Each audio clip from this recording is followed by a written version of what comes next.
In this video, we're going to explore the IDE, or Integrated Development Environment, of B4J.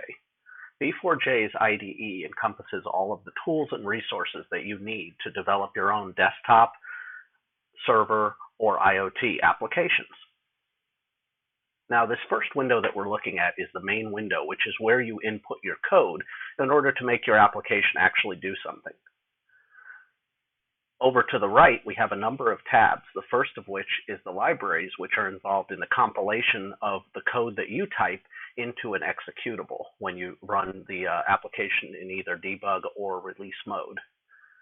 The second tab is the file manager, which contains the forms and other resources such as audio files, media files such as GIFs, JPEGs, PNGs, etc. that are used in your program. The third tab is the Module tab. The Module tab highlights, when you click on one of them, the subroutines that are in the main window and are encompassed as part of your program. So you can actually navigate your program. Let's say it's 1,000 lines or 5,000 lines long. It's much easier to find the module to the right, highlight it, and then go to that section over to the left in the main window. And the fourth tab is the log files, which, as we'll see here when we run the bouncing smiley face, will show you first that the program started, and then when we stop it, it will show you, let's say, some error messages that we would have to look at before we release this into a production environment.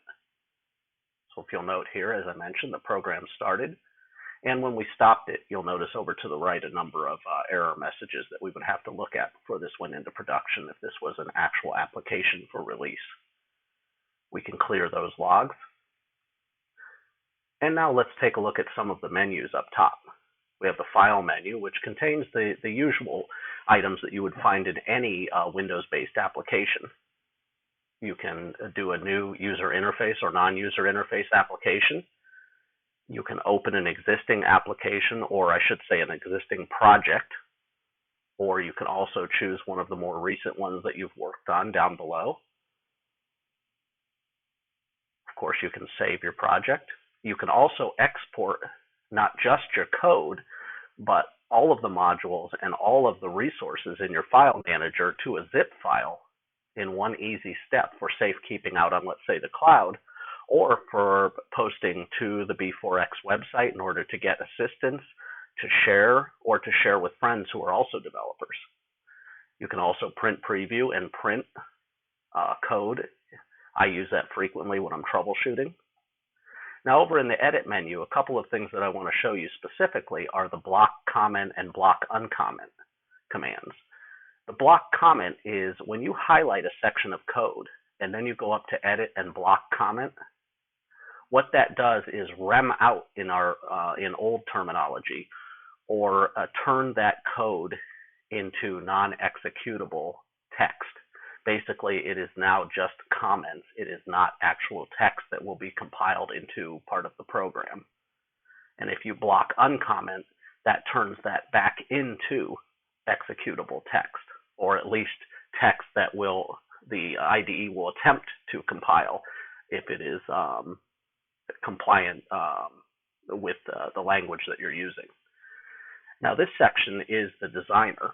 The designer, if you'll notice, and we're going to go into much more detail on this later in another video, but the designer is where you can create your forms, add controls, etc., in order to make your user interface type application, and then you add code behind the scenes. Now, the project window, if you'll notice, there's class and code modules. We will go over that in the next video, what those are. But those are two different types of modules. You can rename modules. You can remove modules. Build configurations we will also go into when we are actually creating an application. It really won't make much sense now. So let's go over that later.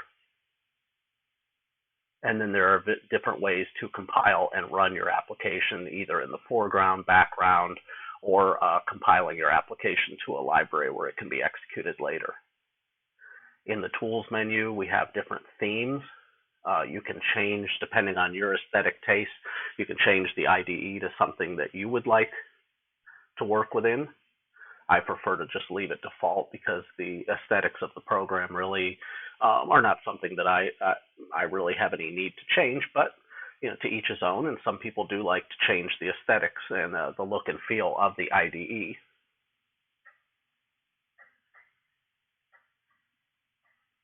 There are a number of other items that we will look at in later videos when we are actually creating a program. There's also a useful utility called the color picker, where you can choose different RGB values in order to actually create different colors to use within your application.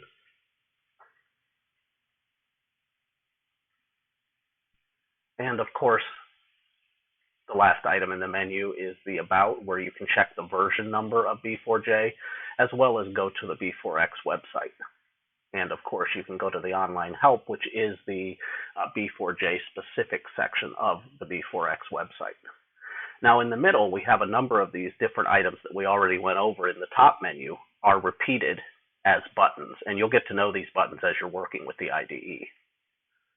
Just take a look at these. It's not important so much to memorize everything now. It's important really just to know where this stuff is, so that later when you are developing and it comes up, you'll say, oh, I've seen that once before.